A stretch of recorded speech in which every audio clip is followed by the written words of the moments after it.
Hi everyone, my name is Akil Wajidi bin Azli. My matrix number is MTB23111018. I'm from DBS3A and I will start by addressing the first question. The first question is it a low or high inflation rate an absolute indicator of an economy in a good or bad state? The answer is no. A low or high inflation rate is not an absolute sign of whether an economy is in a good or bad shape because it must be considered with other criteria such as economic growth, unemployment, pay patterns, and so on. A low inflation rate can indicate a stable and healthy economy as seen by constant economic growth, stable employment, and increased productivity. But it doesn't always mean the economy is performing well. For example, if consumers are buying much or businesses are investing, it could indicate a low demand, signaling a weak economy. As you can see, the global financial crisis caused demand to decline, which resulted in 0.6% inflation rate for 2009. In November 2023, the inflation rate is 1.5% lower than November 2022, which is 4% as a result of a continual dropping trend that began in August 2022. This decline also occurred during the COVID-19 pandemic 2022. The inflation rate fell to negative 1.1% during the COVID-19 epidemic of 2022, causing the inflation in Malaysia. On the other side, high inflation might signal robust demand and expanding economy. However, inflation that rises too quickly can be harmful. When inflation is too high, prices rise more quickly than wages. As a result, our purchasing power is diminished and living expenses rise. Therefore, really high inflation is also bad. For example, Malaysia saw a sharp decline in the value of the ringgit during the 1997 to 1998 East Asian economic crisis, and inflation spiked to 5.3% in 1998. Thus, one of the things causing inflation this year is rising production expenses. To fully understand inflation role in the economy, we need to consider more than just whether inflation is high or low. It's because a low inflation rate can reflect stability, but it may also signal weak demand, as we saw during the global financial crisis and the COVID-19 pandemic, when inflation fell as low as negative 1.1% in Malaysia. On the other hand, high inflation may indicate strong demand, but if inflation outpaces wage growth, it diminishes purchasing power. This happened in Malaysia during the East Asian economic crisis. When inflation soared to 5.3%, this situation raised living costs and impact the economic activity. In addition, inflation is influenced by global factors such as energy prices and disruption global trade. For example, the war in Ukraine, global supply chain issues have recently impacted the inflation rate worldwide. Another crucial factor is inflation expectation.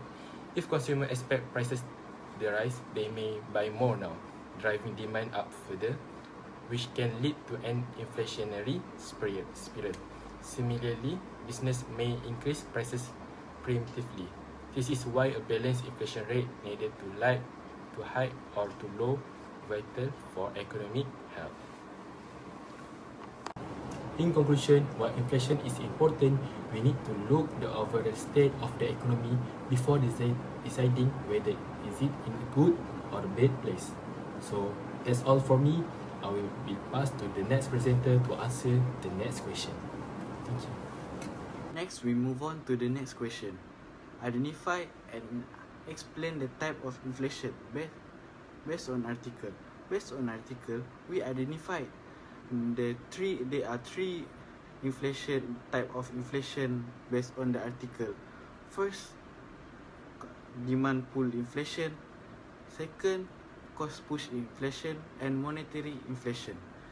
The article identifies demand pull inflation as one type of inflation which occurs when aggregate demand in an economy surpasses aggregate supply, leading to rising prices. This type of inflation is generally driven by strong consumer demand for goods and services, resulting in businesses raising prices to balance the supply-demand gap. While not explicitly highlighted as a recent trend, period of consistent positive inflation rates seen before the COVID-19 pandemic suggests the presence of demand pull inflation. In this time, the economy experienced rising demand, which caused inflation to rise gradually, reflecting the natural pressures of increased spending by consumers and businesses. Next, the article also touches upon cost push inflation, which occurs when the cost of production increase, pushing up the prices of goods and services. The clearest example provided is during that East Asian financial crisis of 1997-98, when Malaysia experienced a sharp decline in the value of the ringgit, causing imported goods and production costs to surge.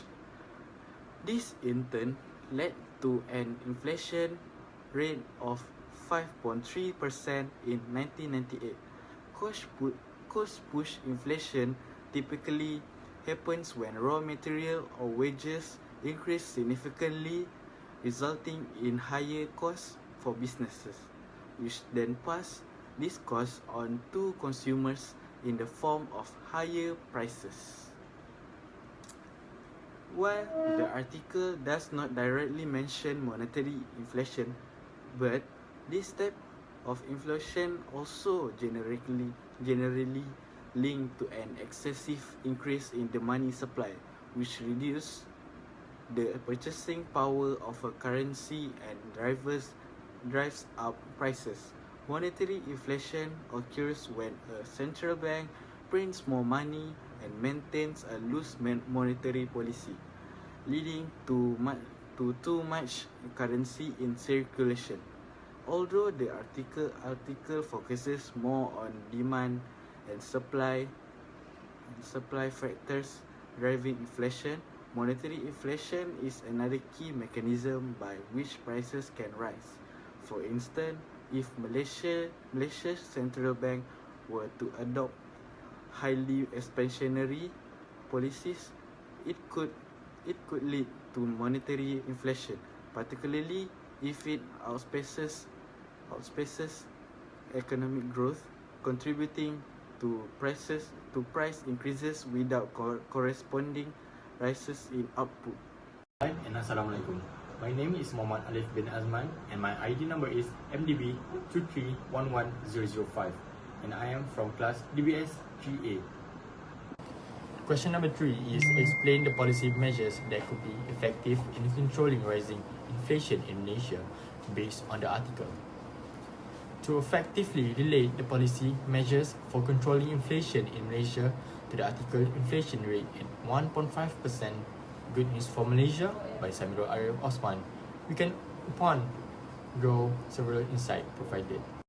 The article highlights that Malaysia's inflation rate had been on a continuous decline since 2022, with the inflation rate standing at 1.5% in November 2023. However, the article cautions that a low inflation rate may not always indicate a positive economic situation, especially if it results from weak demand. This is where the role of monetary policy becomes crucial. By adjusting interest rates, Bank Negara Malaysia can influence demand if the central bank raises interest rates. It curbs excessive spending and borrowing, which can control inflation, especially if inflation arises from too much demand in the economy. For examples, in 2023, Bank Negara Malaysia increased the interest rate to 3.25%, making loans more expensive. This reduced spending and demand, helping to control inflation in sectors like housing and luxury goods. The article also points to concerns over declining consumer sentiment and business conditions, suggesting that people and companies are limiting their spending due to economic uncertainty. This relates to the importance of fiscal policy. In times of inflation, the government can reduce its own spending to help decrease overall demand, aligning with the article's discussion about weak demand contribution to low inflation. If this reduction in spending were done carefully, it would prevent further weakening of demand and help maintain stable price levels. For example, the government could delay infrastructure projects like new highways, reducing public expenditure. This lower demands for material like steel, easing pressure on prices and controlling inflation. Lastly, the article discusses how a weak trade balance and a shrinking economy can affect inflation. This reinforces the significance of trade and exchange rate policies. By managing the exchange rate and boosting exports, Malaysia could strengthen its currency, reducing the cost of imported goods and controlling inflation from external sources, which the article alludes to as a potential issues. For example, Malaysia could boost palm oil exports and intervene to strengthen the ringgit. A stronger currency lowers the cost of imports, helping reduce inflation caused by expensive foreign goods. In summary, the policy measures discussed monetary, fiscal, and trade policies are closely tied to the article's analysis of Malaysia's inflation trends. The insights from the article have justified these policies as necessary interventions to manage inflation in both short-term and long-term context 2024. And now I will pass to the next presenter. Assalamualaikum and hello everyone. My name is Muhammad Nafiq Muhammad Ramizi. I'm from DBS student. My ID number card is MDB231117. Today, I will describe the potential consequence of prolonged reduction of inflation in Malaysia. Prolonged reduction of inflation in Malaysia or any country can have both positive and negative consequences. These outcomes depend on the broader economic environment and how inflation reduction is achieved. In terms of positive consequence, purchasing power could be increased. A sustained reduction in inflation can enhance the real purchasing power of households. Price of goods and services grow at a slower pace, allowing consumers to buy more with the same amount of money. Besides, greater economic stability by low and stable inflation, which can contribute to a more predictable business environment. Companies can plan better, which encourage investment, business expansion, and economic growth. Next, interest rates could be lower. Reduced inflation often leads to lower interest rates, making borrowing cheaper for business and household. This can spur economic activities such as investment, real estate purchases, and consumer spending. Furthermore, foreign investment could be increased due to a stable, low inflation environment is attractive to foreign investors. Malaysia may see an influx of foreign direct investment (FDI) as businesses and investors prefer stable economies to hedge against risks. Moreover, if inflation remains low, wage increase may translate to actual gains in real income as the cost of living doesn't rise as fast. This improves the standard of living for workers. Besides, a prolonged reduction in inflation can result in a stronger currency as investors see the country as less risky. A stronger Malaysian ringgit makes import cheaper and can improve the balance of trade if carefully managed. Assalamualaikum warahmatullahi wabarakatuh. My name is Muhammad Afidania bin Roslan. My ID number is MDB23111007. So, I will be the last presenter for this group assignment. I will answer the question number 4, which is about negative consequences. So, in this part, I will explain the three main points about negative consequence. Firstly is decreased consumer spending, secondly is increased debt burden, and thirdly economic stagnation. Firstly, the decreased consumer spending is a negative consequence of prolonged low inflation or deflation. When consumers expect price to continue falling, they may hold off on making purchases, thinking they can get better deals in the future. This behavior reduces overall demand in the economy, leading to several negative effects. For example, lower business revenue. This is because People buying goods and services, business earn less, which can force them to cut costs, reduce production, or even lay off workers. Secondly, increased debt burden is a major negative consequence or prologue low inflation or deflation. When inflation is low or prices are falling, the real value of debt rises, making it more expensive for borrowers to repay their loans. For example, rising real debt value. This is because as prices drop, the value of money increases. Borrowers still owe the same amount, but in the real terms, the debt becomes more costly. For example, if someone borrow uh, RM100, when prices were higher, they have to repay that RM100 in a stronger currency, effectively increasing the burden. Lastly, economic stagnation. Economic slowdown is a key negative consequence of prolonged low inflation or deflation. When inflation remains low or turns negative, it can trigger a slowdown in overall economic activity. For example, lower business investment. With reduced demand for goods and services, businesses earn less revenue. As a result, they cut back on investment in expansion, new projects, or hiring, further slowing down economic activities. In simple terms, the inflation is an important sign of how an economy is doing. Both high and low inflation can affect the economy in different ways. Depending on the bigger picture, it's important to understand the three main types of inflation. Firstly is demand pull inflation. Happen when there is more demand for goods and then the economy can supply. Second, cost push inflation is when the cost of making goods such as rising wages or oil price goes up, forcing price to rise.